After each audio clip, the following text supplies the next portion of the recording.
during the last government shutdown in the mid-90s. Yeah. All right. So Maralee Schwartz, who was the Congressional editor for the Washington Post in the mid-90s during the last government shutdown, covered the last time. Since then, she became an IOP fellow, a Shorenstein fellow, and has remained a special person in the IOP because every summer she helps our Summer in Washington program, students with programming and career advice and counseling, and she's an important and an integral part of the IOP's family. So we're really glad to have Maralee to come up to moderate tonight's panel. She's going to introduce the rest of the panelists. So please join me in welcoming Maralee and the rest of the panel to the forum. Thanks.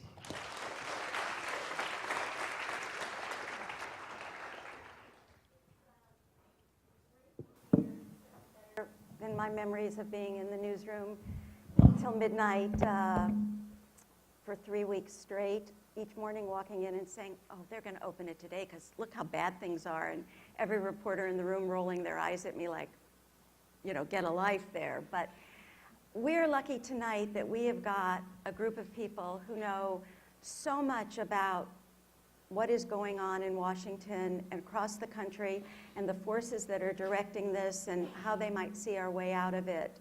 First, Joe Klein, who I have known much longer than I think the average age in this room.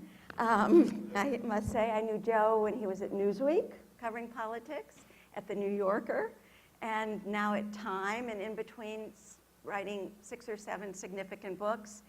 And a very smart man, and he's now among you. He's a Shorenstein fellow here working on a book on the military men and women who are coming back from the wars and reintegrating into society. Linda Bilmes is a budget expert, and she is also the, I want to get the title right, the Daniel Patrick Moynihan Senior Lecturer in Public Policy. And as I said, she calls herself a budget wonk. I will call her a budget expert. She was the chief financial officer for the Commerce Department during the Clinton years.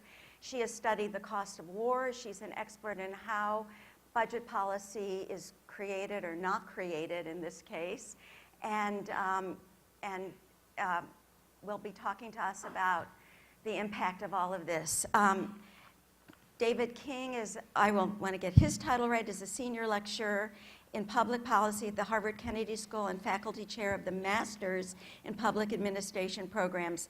And I have been hearing about David King for a very long time because when I was here first in '07 at the IOP and then at the Kennedy School the following year, his Congress course was every student have you taken David King's? You should step in on David King's Congress course. He knows more about Congress. But the other thing about Professor King is, and I don't know how he's going to feel about this right now, but he is a member of, now wait, I just saw, oh, here it is. He's directed the Task Force on Election Administration, the National Commission on Election Reform, and he also chairs a bipartisan program for newly elected members of Congress. As he said, this is not what he trains them to do, so we'll try not to hold him responsible. So before I begin the questioning, and then of course we'll throw it out to you, something caught my eye that is expressed completely, I think, my feeling, and perhaps everyone's in this room, about this shutdown, and sums it up in probably the most eloquent way, more eloquent way than I ever could. So I have a visual aid, and it is the front page of yesterday's Washington Post style section. Ugh. With the capital behind it. And as an editor, I couldn't think of a better explanation or reaction to what's going on. But we're going to turn to these people now for some more insight than the depth of ugh. So Joe, I wanted to ask you about just basically, why is this happening to us?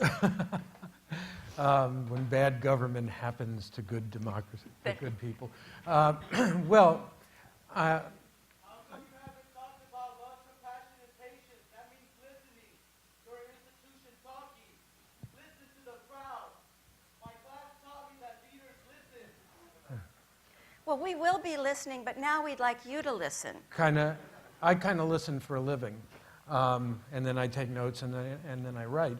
But I'm going to give a 30,000-foot academic response to why this is happening to us now. And I'm tempted to say that it's because the political scientists of the 1950s and 60s got their fondest dream to come true, which was instead of having these messy coalitions represent the parties, the two political parties became ideologically coherent, which meant Democrats were liberals, Republicans were conservatives, and people in the middle were not represented quite so much. The reason, one of the pragmatic reasons for this was that gerrymandering became a far more easy thing to do because of the rise of computers, and also because, I hate to say this, of the 1965 Voting Rights Act, which mandated racial gerrymandering in parts of the country. So that you had a situation where in Georgia, in 1990, you had 11 congressmen, 7 Democrats, 4 Republicans, and that changed. And after the redistricting, a deal was cut between inner city blacks and suburban white legislators, and all of a sudden you had no white Democrats from Georgia. You had suburban Republicans who were white and inner city Democrats who were black. The loss of Congress people who had to appeal to a broad constituency of different sectors has hurt our democracy. The third, you're looking at the media. Over the past 40 years, because of the intense market pressure and the retribalizing of America, we don't have the kind, we've lost a lot of the coherence that the media used to bring, for good or ill. But, and during that time, we've not only seen things like Fox News and MSNBC rise, and radio voices like Rush Limbaugh and other extremists, but we've, I lost my train of thought. I'll go to the fourth one. Oh, no, here's what I was going to say. In the course of that, because journalists had to become much more oriented toward markets, we went from a position which was the gold standard for journalists when I started this 45 years ago this week, which was skepticism. And we allowed skepticism to slide into cynicism. And it's become the hardest story to write if you're a journalist nowadays, a political journalist, is a positive story about a politician. I have an aphorism. Cynicism is what passes for insight among the mediocre.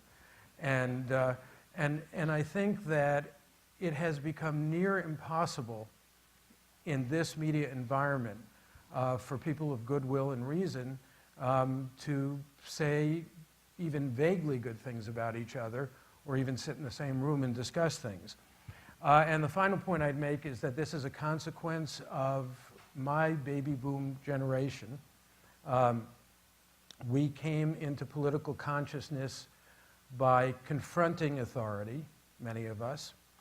The reaction to those of us who were involved in the anti-war and civil rights movements of the 1960s was to use those very same confrontational tactics. You see it now in the Tea Party. And I think that the way we're going to get past this is for those of you who are millennials in the audience to get past us. I would also suggest that the problems wouldn't be this stark. The problem wouldn't be this stark if more of the people in the room making the big decisions were women. I totally agree. Linda, I know that you want to add on to this from another perspective, which is the way now the legislative and the budgetary process works has exacerbated the very problems that Joe is talking about. And from my perspective, from looking 17 years ago and looking at this shutdown, I think the consequences, the dysfunction, are creating consequences that are much more dangerous for the country and the economy. And I'd like you to talk about that. Well, there are a lot of political reasons where the other folks here know a lot more than I do about why this is happening. But a second set of issues are around the structural reasons why the Congress is governing by crisis now and lurching from one crisis to another crisis to another crisis to another crisis. I mean, we happen to have a shutdown at the moment. We might have had a shutdown last year. We might have a shutdown next year. So here are 4 of the structural reasons. One is that we do budgeting much too often. We're doing this huge budgeting process every year. Now, you have a lot of government agencies like the national parks. I mean, they basically spend the same amount of money every year, so why go through this huge process and have thousands of people develop these plans to do it every single year, which leads to a lot of waste because, of course, people spend all their money down at the end of the year. So that's one. And the second reason is that the actual budgeting that the government does at the federal level is kind of Stone Age budgeting. You've all heard about participatory budgeting and performance budgeting and activity budgeting and all kinds of innovative budgeting, a lot of which is going on at the local level and at the state level, nada at the federal level. So they don't have much transparency on where money is actually being spent. Now, the third point is on the complexity of the tax system. You know, there are 2 ways you can spend. I can give you $1,000 to help defray your cost of going to Harvard. Well, it won't go very far, but I could give you $1,000. You know, it might pay for it tomorrow. Or tomorrow morning. I could also give a tax credit to your parents, which means that instead of the money showing up on the spending side, it shows up as decreased revenue on the revenue side.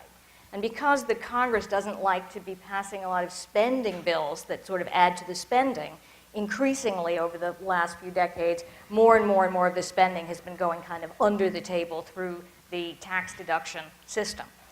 And the fourth reason is that the actual congressional appropriations process, and that's what this is really about, because the main thing that Congress is supposed to do in the Constitution is to appropriate money for stuff to happen.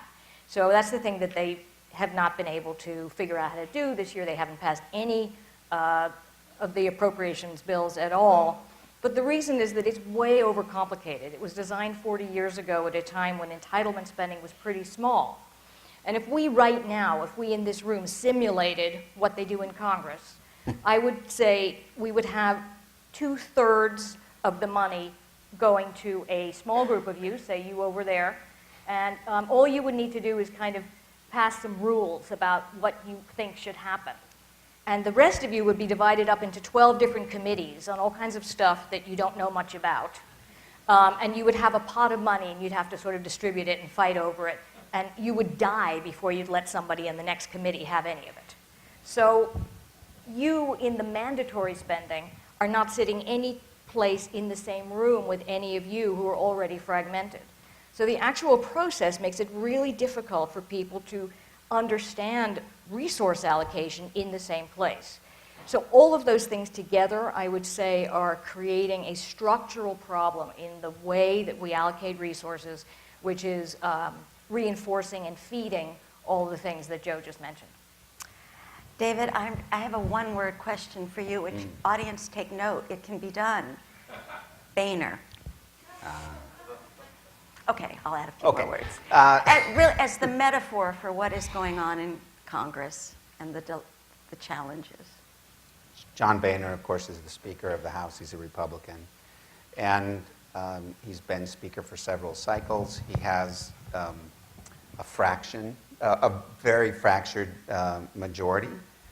At least 60 members of his 235 Republicans in the House have signed pieces of paper that say that they are allied with the Tea Party movement. And Boehner is operating under something called the Hastert Rule, in which no major legislation will go to the floor without a majority of the majority party. So 232 Republicans, the majority of the majority is 117, which is 27% of the full chamber. So you have a blocking coalition that Hastert has, that Boehner has to deal with of 27%, right, of the whole House. Boehner could waive that, and he could try and move the legislation forward.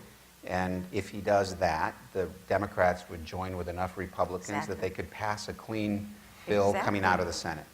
But if he does that, his speakership is in peril. And sitting immediately to his right, ideological right, is Eric Cantor, who tried to take out the speaker two cycles ago and lost, and Boehner did a good job of holding Eric Cantor at bay. So it's not clear to me how much of this is ideological purity by the speaker and how much of it is sort of pragmatic survival. But why survive this? Who wants this job? I think it is the worst kind of leadership because it is pandering. Exactly. And a leader needs to have a vision for where she or he wants to move the country or an issue, and John Boehner is not leading. He's sort of standing in front of troops who are pushing him there. It There's would the be fine phrase to see him tell move me down. which way the people are running so I can lead them. Could I ask please. a substantive Yeah. question here? We know that there was a vote in the Republican caucus on the resolution that was sent to the Senate. There was only one dissenting vote. That was Scott Rigel from Virginia Beach. Remember this name, Scott Rigel. But has there been a vote within the caucus on sending a clean resolution up?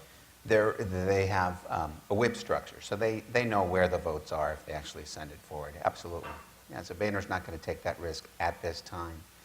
I think, I mean, that's all inside baseball that we're talking about. But By the way, it's go what's Red Sox. clogging everything. But I don't think this is so much about congressional procedures or policy. It is about the vision of government, the role of government in society. Do we want government to do more? Do we want government to do less? And Washington Post poll last December was beautiful on this. The country is split. Young people by far are the most likely to say that they want government to do more, but old people simply don't want government to do more. Maybe they've had more experience. But the country is divided. So it's not about money. Money matters a lot. Obviously, the shutdown, by the way, costs the country money. It doesn't save a penny. This is about the role of government, and it's just an exercise as we move towards the big debate, the big worry, which is the debt ceiling vote that presumably has to happen before October 17th.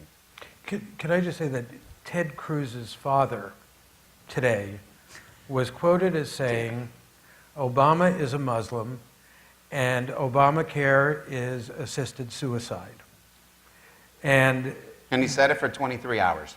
And can I just suggest that you know, we're talking about a 27% minority.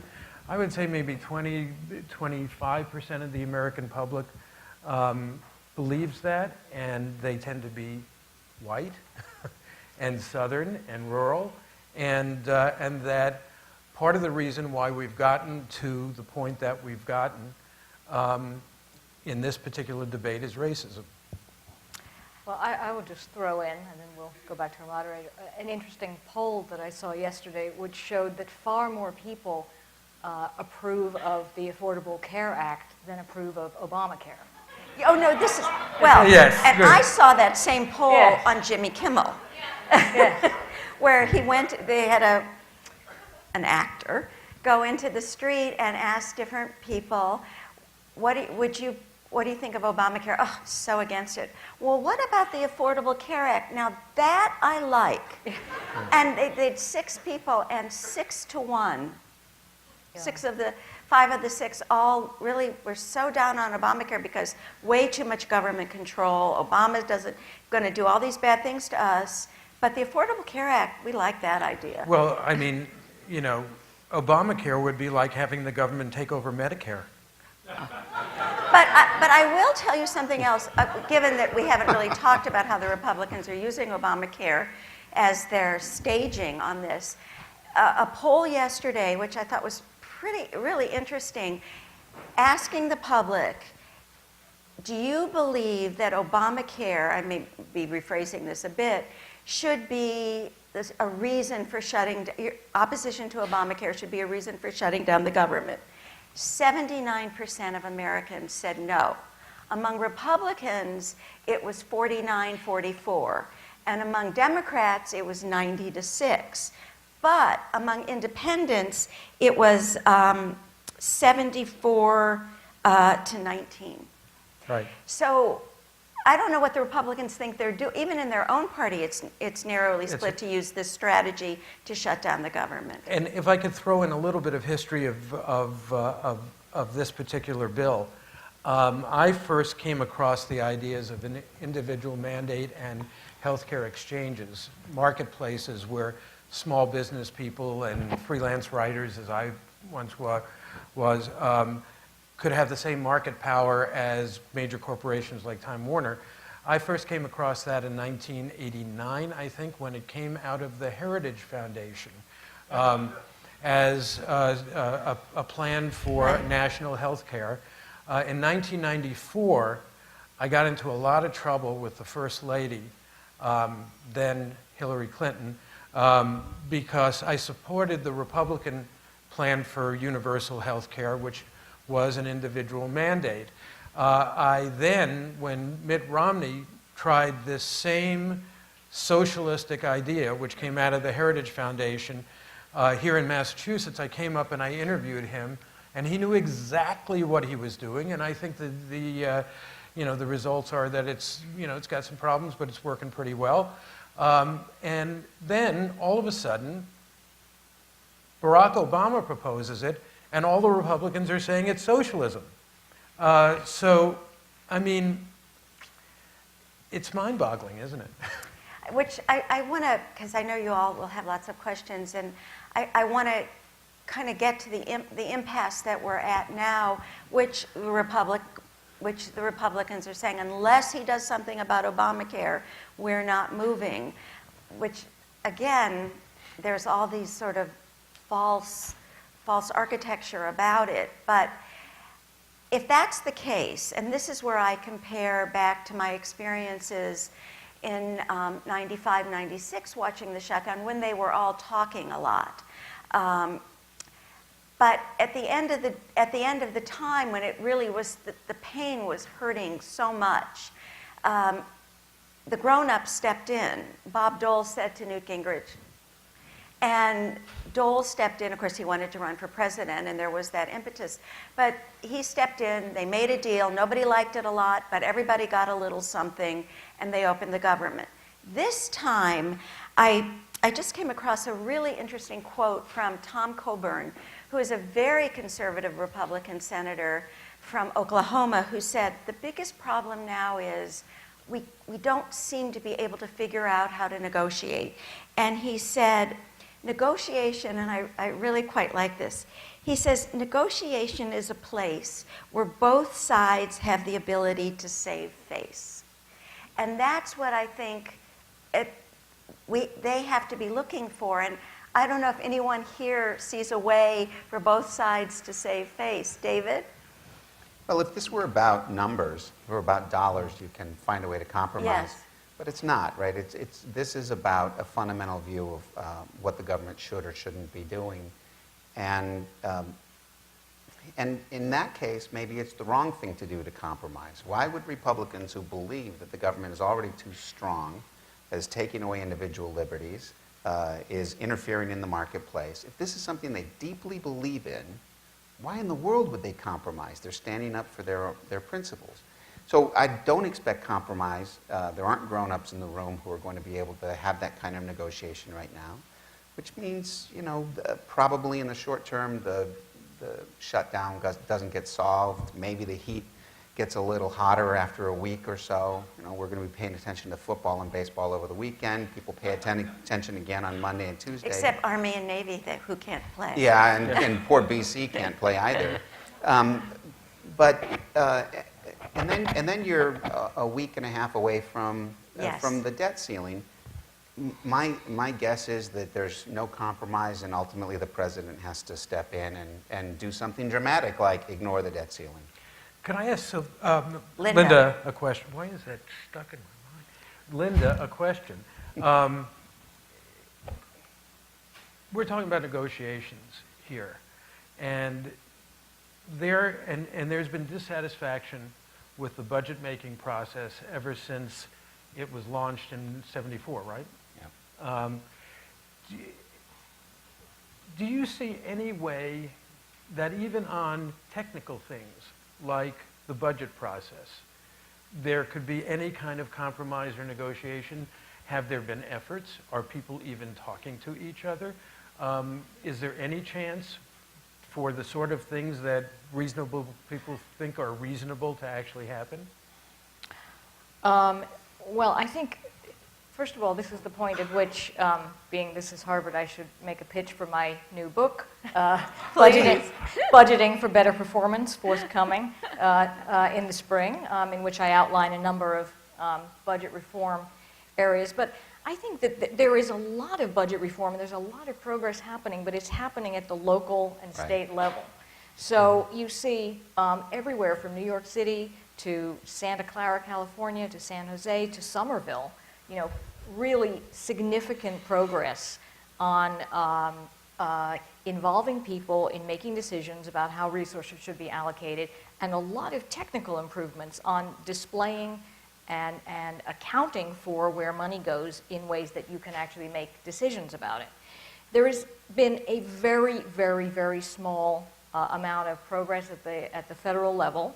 One proposal that I made some years ago that I have testified on extensively, that was adopted thanks to a lot of people who supported it, was that the Department of Veterans Affairs now has 2-year budgeting, biennial budgeting, because they were able to argue that keeping veterans hospitals open is something that shouldn't be subject to annual appropriations, and they didn't want to be stuck in these constant situations.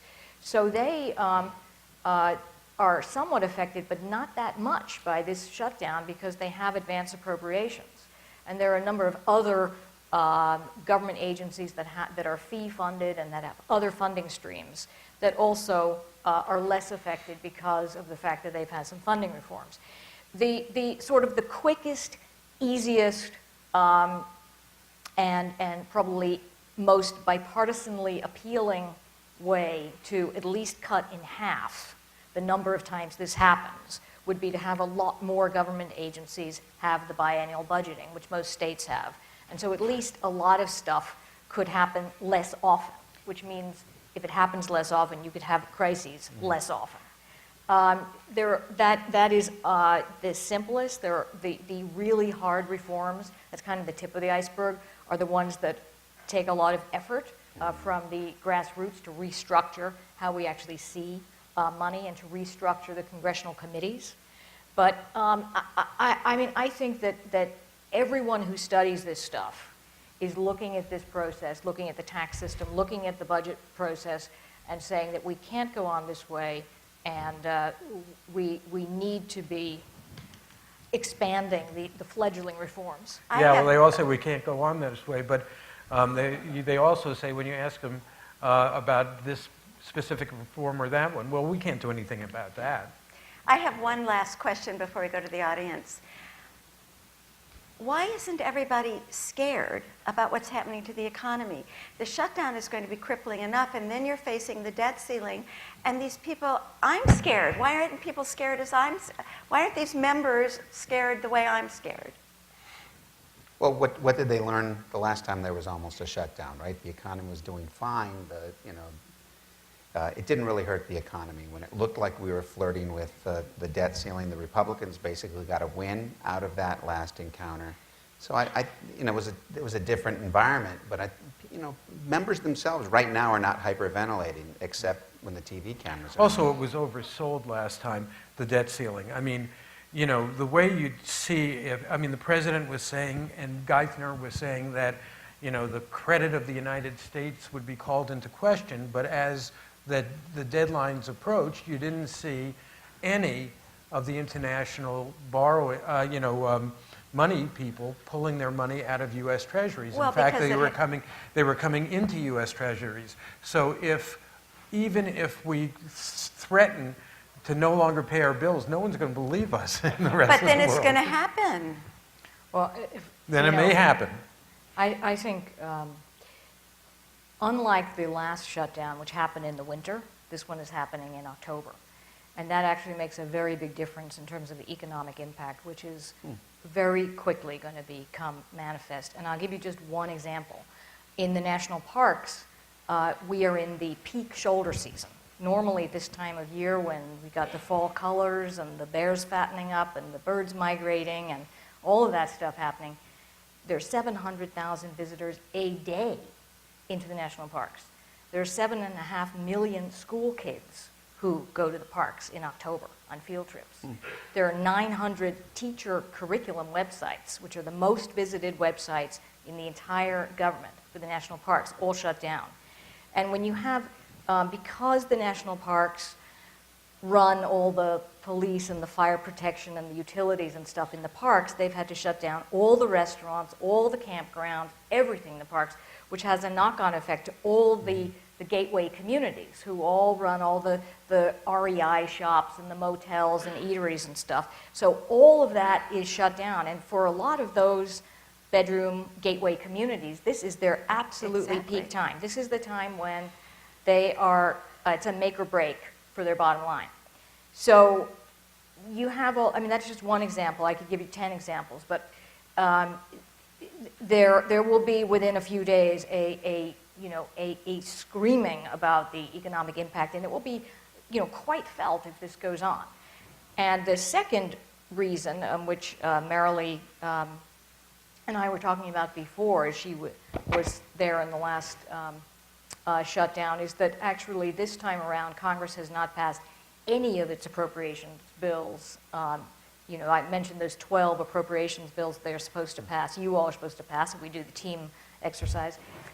Last time they had passed half of them, so some of the government had funding to continue. This time, none of it has. So the number of people who are actually out of work and not allowed to do their jobs is about 3 times as big as it was last time. So be very afraid.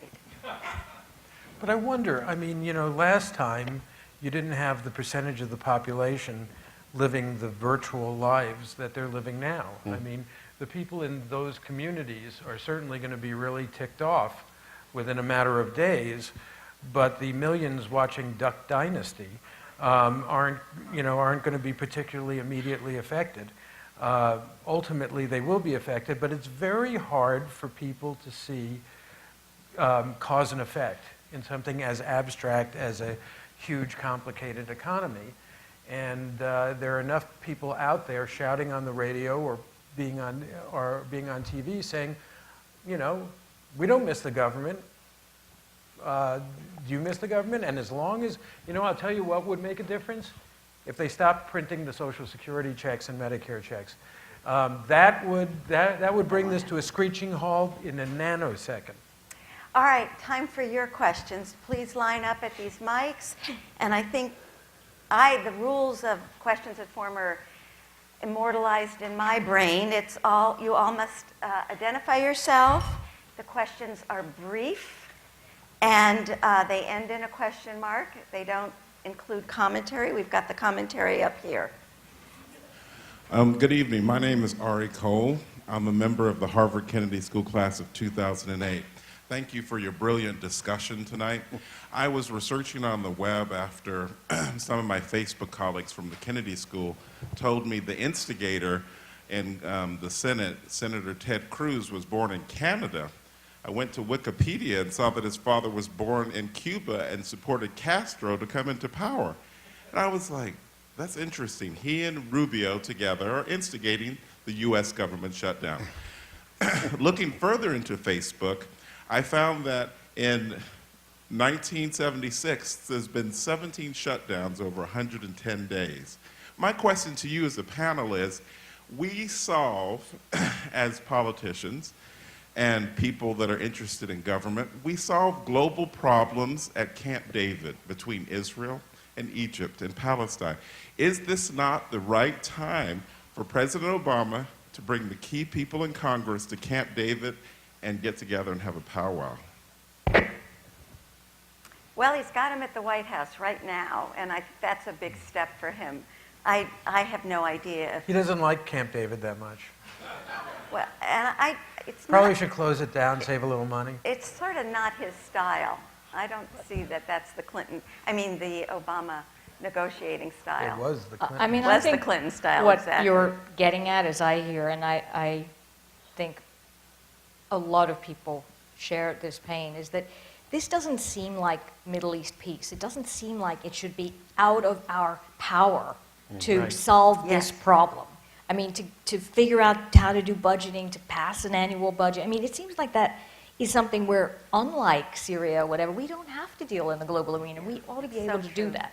I And think when you see, what TV loves to do, or the interviews in the street, I keep my, people really don't understand this, but, and I think actually that has been the president's theme when he is out talking. He now has been making himself much more available to the White House press room, just to make statements, not to take questions.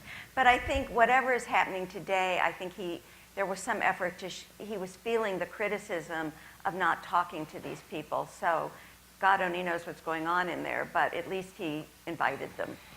Your turn?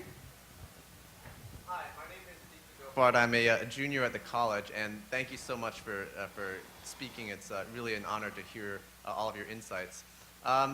I guess having grown up abroad, I want to bring in sort of a very international perspective, which is looking at this, a lot of foreigners would laugh at this, would scoff at this, at the fact that some partisan disagreements can actually cause the government to shut down and cause there not to be a budget. Whereas in some countries, even though governments and coalitions may not form, this actually doesn't happen. So I wanted to ask you, do you think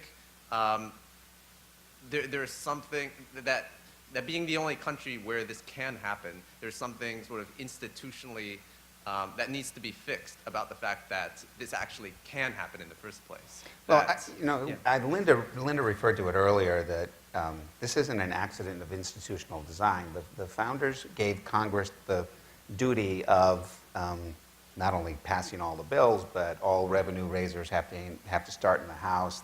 The president's budget, by the way, is just sort of a fancy suggestion. We don't really have a Right. budget. We have various appropriation bills. And the founders set it up that way so you wouldn't have a strong executive branch saying, you'll do this, you'll do this, you'll do this. And I'm worried because I'm sort of an Article I of the Constitution person. I believe in the Congress. I believe in Capitol Hill. Other people tend to be Article II people, executive branch. I'm worried, as someone who cares about the legislature, that this will play out over the next couple of weeks in such a way that the president will be forced to ignore the debt ceiling. It creates a crisis. Maybe it's unconstitutional. It'd certainly be illegal. But he would have the upper hand. And I think that gives too much power to the executive branch. So I'm not Then we'll have as worried. impeachment proceedings. I'm not as worried about how crazy it all looks. It's not supposed to be easy to raise my taxes. Maybe somebody else's taxes, but it's not easy. So I think this might be a moment of crisis that creates a real interesting opportunity. The 1974 Budget Control and Impoundment Act, which rolls right off of our tongues, right, was a reaction against Richard Nixon having impounded, and then Gerald Ford having impounded so much of the budget. It was an overreach by the executive branch. And they reshuffled the whole thing. They were trying to claim authority and power back into the legislative branch. If President Obama does what I think he probably should, which is to ignore the debt ceiling, then there's a moment, Linda, when you guys can come up with some way of trying to restructure the congressional budget process. But before we go anywhere, Joe, I just want to say I like Duck Dynasty. What? I like Duck Dynasty. It Well, makes me- No, it's Yeah, fine. it makes me happy, happy, But happy. let me come back at you on that because On Duck Dynasty? no, but on the concept of liking Duck Dynasty, You know, and the way proportions have shifted. I actually named a character in Primary Colors after this concept, Orlando Ozio, who was the governor of New York. Machiavelli said that Ozio is the greatest enemy of a republic. Ozio is Italian for indolence, and what Machiavelli was worried about was how do you keep a republic rigorous when it's not at war, when you need real discipline and so on. And let me submit to you that we have had the world's greatest, the greatest experiment in Ozio in human history in this country since the end of World War II. Yes, we've had some problems. Up until very recently, we haven't had serious economic problems. We haven't had existential wars that actually threatened and caused all of our young people to go off and fight and be killed. But during that time, I believe, and I think that this is really at the bottom of what we're seeing, we've lost a lot of the habits of citizenship. Yes. We've been Completely agree. watching Duck Dynasty. And you could call it whatever you want. You know, my daughter's a member of the MTV tribe. My dad was a member of the ESPN tribe. You know, we have retribalized the society, and we do not feel, as people in the military feel, that we are part of something larger than ourselves. That's really true. You cannot have a democracy without citizens. And we have to really figure out how to answer that question as well. Hi, my name is Eliza Hashmi, and I'm a junior at the college and a member of the JFK Junior Forum Committee. On behalf of the committee, I'd like to ask the JFK Junior Forum's official Twitter question. The question is, what does the shutdown mean for our peer countries' perception of the United States? Are you asking us? Yeah, that's what our Twitter Yeah, I'm sorry. fans I'm are. sorry. Could you repeat the question? I have Sure, do you want me to repeat it? It's, Yes. What does the shutdown mean for our peer countries' perception I of the see. United States? Well, I can actually have an anecdote from the last 2 hours. One of my closest friends is married to a senior Foreign Service officer in Mexico. And I had just emailed her that I was up here, and she emailed back and she said, John and I have just left some German festival, and both the Germans took John aside and the Mexicans and said, you need some money from us? And she said it was humiliating. So that's my anecdote to say how peer countries are looking at us. Any other thoughts? I mean, I would just say that this kind of follows on what Joe was saying. So for the last 10 days, I've been in Cuba teaching at the University of Havana.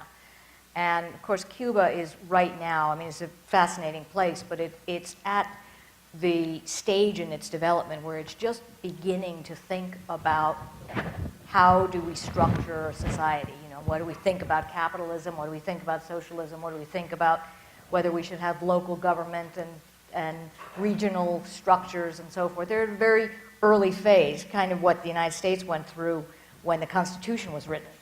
And certainly when they look at this, what's going on, I mean, they think, well, that's a reason not to use the U.S. constitutional framework as a way to set up our society. And forget about Fidel, you know, that, I mean, they're sort of at a different point, thinking about what do we really think is going to work. And they look at this and they say, well, that's not working. So that's not a good template. And I think that countries all over the world that are more emerging and figuring out how to set up a society are feeling that we are not a good role model in this respect, for sure. Thank you. Good evening. My name is John, and I'm from the Mid-Career Program. As an American citizen and a USG employee, it's been a sad 2 days, but perhaps more disheartening is the fact that this seems to be coming, this kind of bickering seems to be coming par for the course on the American political landscape. And it seems like you can't get anything done without elevated doses of finger wagging, finger pointing, and kabuki theater. So I'm wondering, what do you think it'll take for us to become a more moderate, more negotiating, functioning democracy again? Well, I'm glad you phrased it the way you did, because it's about society. It's not necessarily about Congress. Right. And this level of dysfunction and polarization and anger is seen in every legislature, certainly every state legislature that we have data for, going back to the early 1970s. They've all become dramatically more polarized. The parties have polarized. I think Congress has institutional problems in terms of how we do budgeting, but Congress reflects us pretty well. And the reality is we don't get along. We are tribalized in many ways. And what's it going to take for it to break? One side or another is going to probably have to win. Maybe that'll reshake things, but I'm not sure. See, I disagree with that. I think that Congress does not reflect American society, and I've seen data that proves it. I mean, Pew has done this. Alan Murray, I was at a conference recently where Alan Murray from Pew made a presentation, and he showed the political attitudes of the American people. And it was your standard bell curve. There was a larger chunk on the right than there was on the left. I'm doing it in your perspective. But most of them were in the middle. And, almost every year I go out on a crowdsourced road trip across America. And I have town meetings.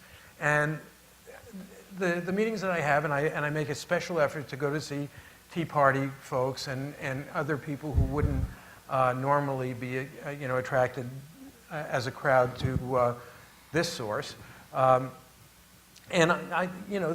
they're pretty disgusted with the media coverage of the extremes. And then what Alan Murray did was to overlay that bell curve with a chart of the attitudes of members of Congress. And it was the exact opposite. The extremes were way high, and those who are in the middle were way down at the bottom. But you know what, Joe? I think that some of that reflects the gerrymandering that Absolutely. These districts of these 60 to 80 that David referred to, of the most right conservative in the House, they won their districts in the 70%. Obama did about 20. They won by an average of 23 points more than Obama in those districts. And they're 75% white in most cases. It's a very different kind of culture and society that those members are representing. So in But the to way have those you're districts- both right. You're both Yeah, right. But to have those districts, you need to have districts that are 75% black or Hispanic or so on. This was an appropriate remedy that my generation imposed on the country to the legacy of slavery and bigotry. But I think that we're ending my generation, in our point of view, is reaching its sell-by date. And I think that the next generation is going to have to address exactly what you were talking about, which is the notion of figuring out ways to work together rather than to divide us. The fundamental American principle is that the things that we have in common are more important than the things that divide us. The fundamental principle of marketing is that the things that divide us are the things that you sell to. I think we're going to have to kill marketing as well. Well, and it's generational. I mean, this is my preaching every summer when I see undergraduates and I find myself, don't be so angry about what's going on. Tell them they're going to change it. And I do believe that, and my proof is in what's happened with gay rights across all sorts of demographics. And so that's my hopefulness that things will start changing as the generation. When I was still at the paper, we did a poll on whose issues are driving elections, and it turned out, this was in the mid-2000s, it was the older people because they were voting more. So the politicians were talking their issues more than the younger people's issues. That is starting to shift. So I do think generational changes will help. Your turn. Hi, my name is Dev. Just passing through. As a citizen of India, which is known for its model and efficient democracy, I had a question on whether President Obama, in having set the tone for seeking a grand bargain in all previous negotiations, sort of has built this stick for his own back in this situation where the Republicans go in assuming that there will be a last-minute cave-in or last-minute sort of compromise of some position so that everybody can come away with a win in the situation. And this has sort of led to this crisis. And just sorry to add to this question, would there be a significant amount of private sector pressure now on the government, whether the Republicans or the Democrats, to reach some sort of solution on this? Because there are so many broader economic issues that get tied up, not just to the government shutdown, but to the debt ceiling debate, and then subsequently the tapering of the quantitative easing program. Well, just a quick response to your last question, then I'll turn it over to my colleagues. But the business community is fracturing. The Republicans' hold on the business community is starting to really fracture. This was the community in big business and Wall Street that funded the 210 and 212 in large measure, and they're furious with the Republicans over this and what it's going to do on the economy. So I think that pressure will start being felt. I turn the rest over. Well, in terms of negotiations, yeah, the fact that President Obama has gone for the grand bargain in the past would lead people to expect that he's going to do it again this time. And it doesn't look like he's going to. So it's going to take longer to come to some kind of resolution. And again, I wouldn't expect anything big until maybe the middle of next week. Hi, my name is Chris Young, and I am a Boston resident. Professor King, you mentioned earlier, I think twice, the upcoming debt ceiling on October 17th and the possible options available to President Obama in the event that Congress does not do anything to raise the debt ceiling. And you mentioned the proposition that he could simply order the executive departments to ignore it, order the Treasury to ignore it. But given our constitutional structure, and as you insinuated, I believe that he would be violating the constitutional pledge that he took in the event that he did that. Sure. It is the responsibility, as you mentioned, of the legislature to allocate funds to the various executive departments, as well as to ensure the quote-unquote full faith and credit of the United States in regards to raising the debt ceiling. And so in addition to ignoring the debt ceiling, I've been thinking, I don't know if there are other options available. So in the event that he does do this, what sort of ramifications would he have to face, or would our constitutional structure face in that event occurring? It's all speculation. It's kind of fun to speculate about it, though. And remember, I actually like Congress. I don't want the president to have too much power, so I hope they solve it. But there are some conflicting demands, laws that the president has to follow. So Congress passes authorizations as how much. These are what these programs are supposed to cost. That's Congress that does that. Congress passes tax bills. That's the president and the Congress does that. Mm-hmm. And then Congress comes up with what the debt ceilings are. Now, the way I would look at this is that the debt ceiling is already implied when Congress is saying, here's how much you can spend and here's how much we're going to take in taxes. So if the president is going to ignore the debt ceiling, he violates the law, no question about it. It's not clear he violates the Constitution, but he would violate a law. And it'll be interesting to see how, if this happens, how the markets would react. I think they would react favorably. And he opens himself up to impeachment. Well, okay, so the House would vote articles of impeachment, presumably, and then nothing happens in the Senate. So because the Senate is controlled by Democrats. Mm-hmm. So it's a big gamble, but I can imagine a scenario in which it plays out. Thank you. I'm Jenny Shore, and I'm a freshman at Harvard College and also a member of the JFK Junior Forum Committee. And I'm asking this question on behalf of the committee. What kind of implications, if any at all, would this have for the 2016 election? Joe? I don't know. I think that the implications here are all congressional.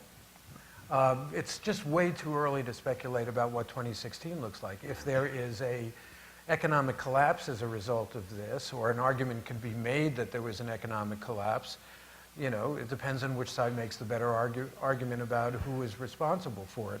Right now, it seems the public believes that the Republicans were responsible. I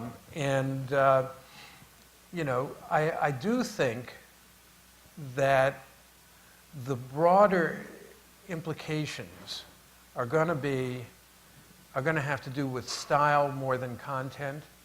I suspect that we may see a desire for politicians who are not as confrontational either advertently or inadvertently. It turned out just because Barack Obama, who is a stone centrist, by the way, was black, he turned out to be a confrontational politician for the 25%.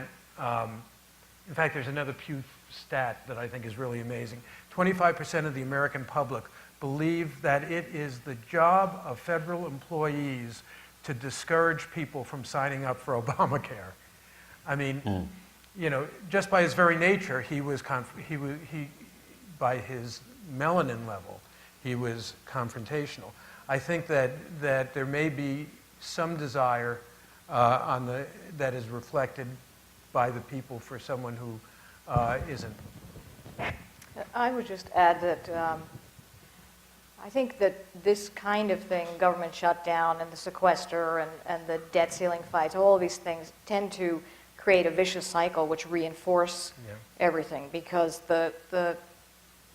those who, for example, are opposed to the Affordable Care Act are generally motivated by a feeling that this is more government, this is sort of too much, the government can't do anything, the government is not good at stuff, not good at getting stuff done. And when they look at this dysfunction in Washington, that confirms all of their views about how the government is broken and it's not good at doing stuff and it can't even pass a budget, so how can it possibly run health care for hundreds of millions of people?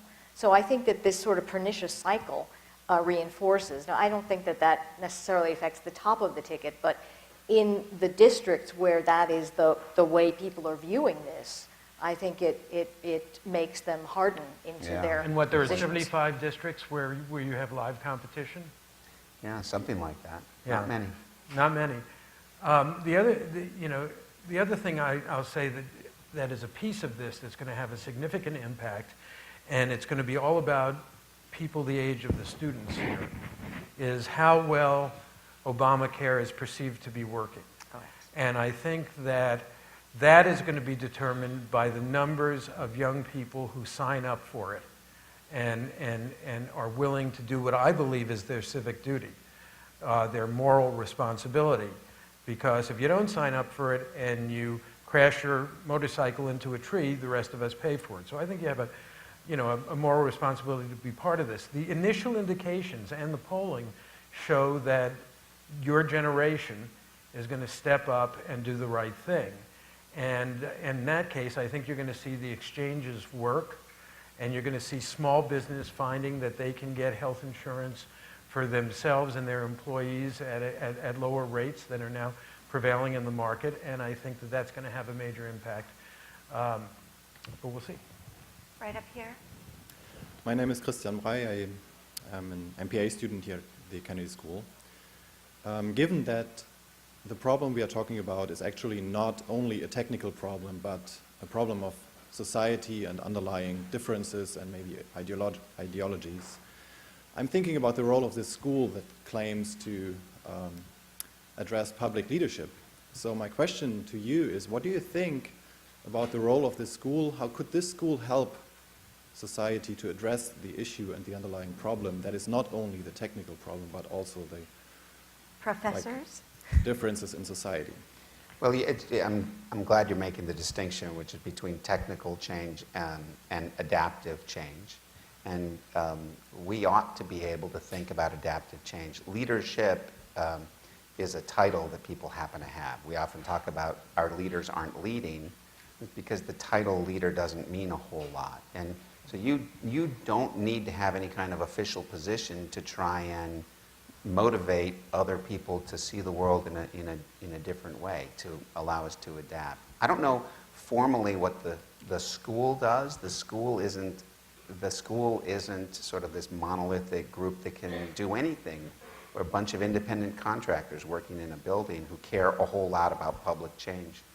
So we can gather people together, we can reach out to students, but so much of what has to happen are people who don't have a formal authority, like you don't, like my friend Luke here doesn't have formal authority, but it's really you who have to work on making these changes. Linda? Well, you've taken my class, so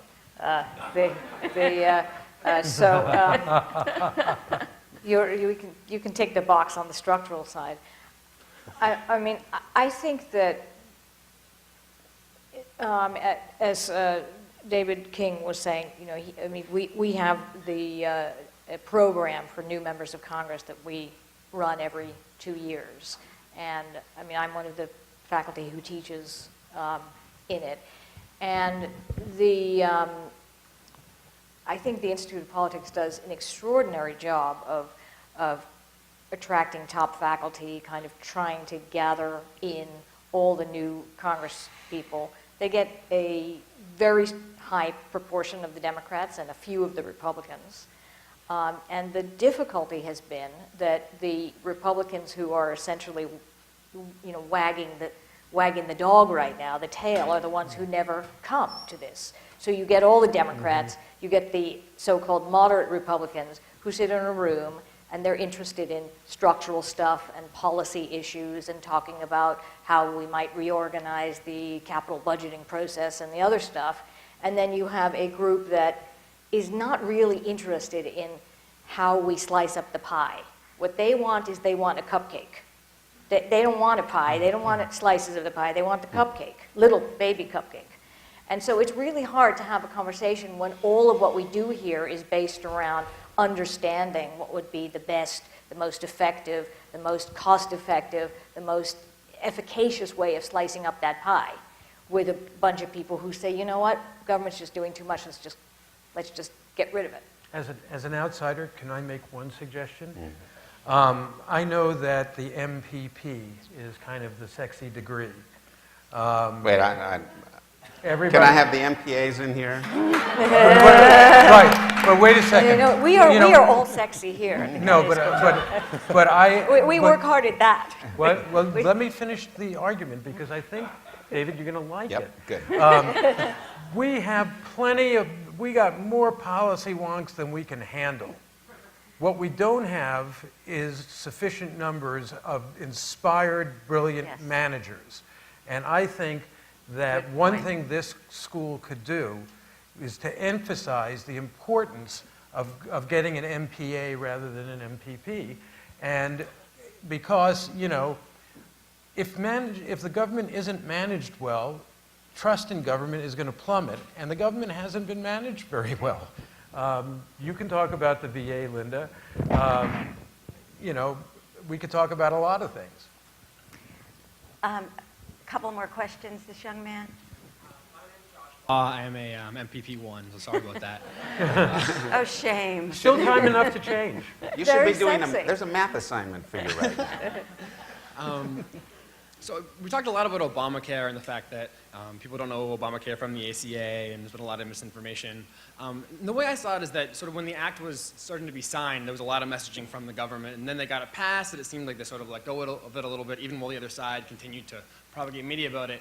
And so I see this in a lot of ways as a messaging problem of a pretty good bill that people don't know good things about. And I'm wondering, why do you think they failed, and how might they have done that better? You have no idea what you've just said, because this was my obsession. After I left Harvard, I went back. I had already left the paper, and they asked me to come back to get them through healthcare, be political editor through healthcare. And I got to the point, if I saw the Obama administration, one more response from the Obama administration about explaining the healthcare bill as people will like it after it's passed. And that was their message. They had no message in 2009. They had no message in 2010, except you'll like it after it's passed. And in the meantime, the Republicans seized every possible too much government control, fear tactics. Some were legitimate, some weren't legitimate, the cost, the implementation. And I hold the Obama administration incredibly accountable for their inability to message. And now, you know, 6 days before implementation, they send half the administration out. They hire ambassadors of message to help people sign up. A little too late. And they'll be very lucky if, in fact, if it is successful and people do begin to embrace it. Could I just say, to expand on that a little bit, Barack Obama is the only politician I have ever met in an executive capacity who gives people tax breaks and doesn't bother to tell them about it.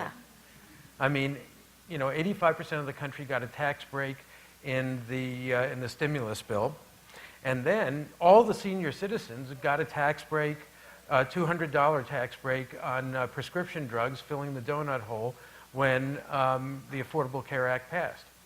I mean, it's amazing. It's inexplicable to me, given a campaign that was run, and of course I taught on that, about the effectiveness of their message and ability to connect with the American people on issues they cared about, that when he takes a huge risk to do this enormous piece of social legislation and can't communicate to the American public, and only now is trying at the last minute to do it. So it's been a big messaging problem. All right, last two questions. This young man up here. Hi, my name is Louis Gounden. I'm an 8th grader at the Fenn School. And my question is, with Americans so polarized on so many issues, one of the few things they can agree on is the dysfunctionality of Congress and how they can't seem to get anything done. With the debt ceiling and the fiscal cliff and now the government shutdown. Now, if you could make one change to Congress or one change to the legislative branch, would you, or what would it be? Professor King. So one change. That's.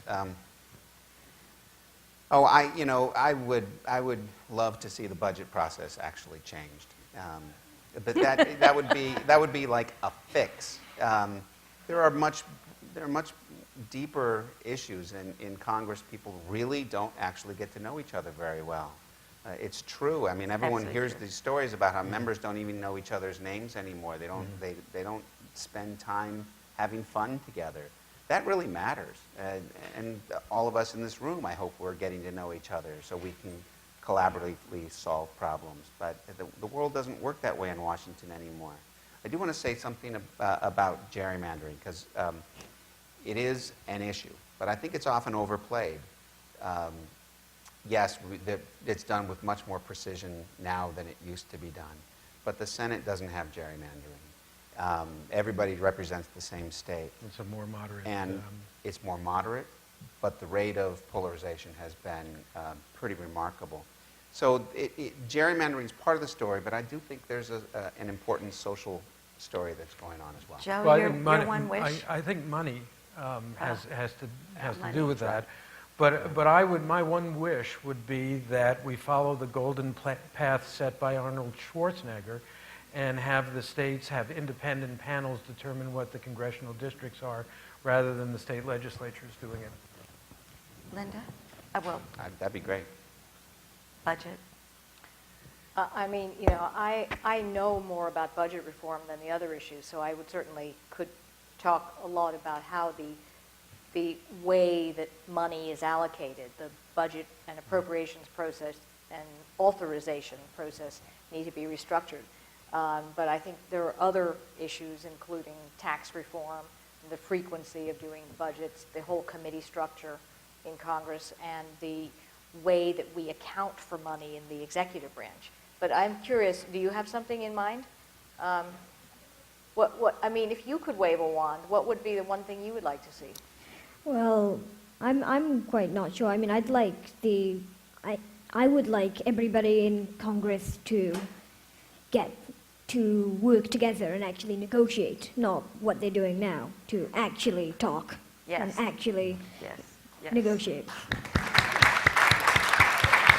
Well, there is a group called No Labels, which has invited members of Congress of both parties to get together and actually talk to each other, which is something that they don't do. And I think they have like 70 some odd members of Congress signed up to do that, and that's a first step toward what you would like to see happen. And I want to put my wish in, which is the filibuster, which has gotten out of control and not real, and the idea that it takes 60 almost on everything. It's just been totally distorted, the role of the filibuster in the Senate and the blocking of nominees. It's gummed up government, and that I would like to see that change. Thank you for an excellent question. Now the pressure's on you for the last question. My name is Nancy. a freshman at the college.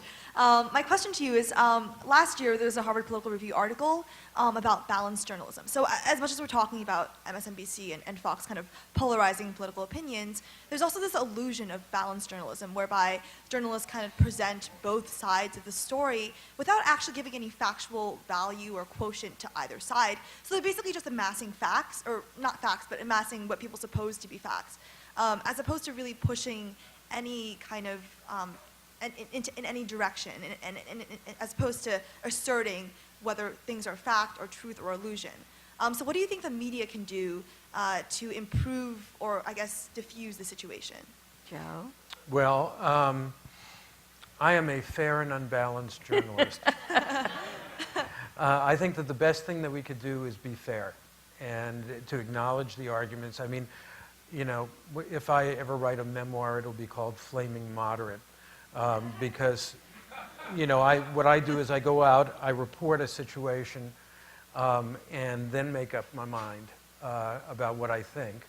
I'm hired to have opinions, but I want them to be informed opinions.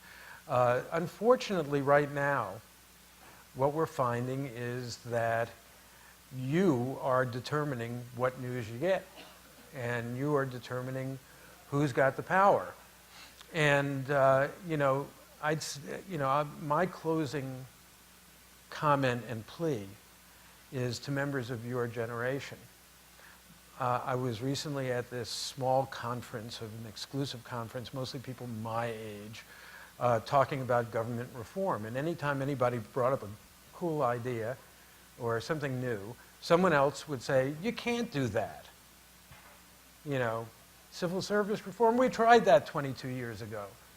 My advice to you in this millennial generation is to be involved, to be active, but also don't ever listen to us when we say you can't do that, because you're going to determine what can be done, and we've pretty much made a hash of things.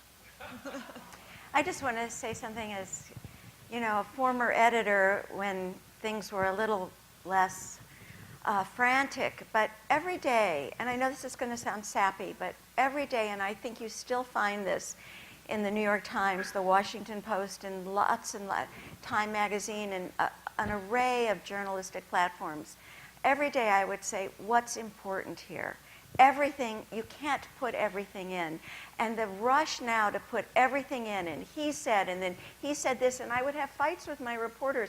We don't have to have every point of view. Let the readers figure it out for themselves. It is our job to present as much context and as much insight as we can, and let them figure it out. And what I hope is readers, because now you are confronted with, as you put it, so much, that you can step back and say, what's important here and what am I trying to understand? And good luck with that. Thank you all so much. This has been great. Your questions were great.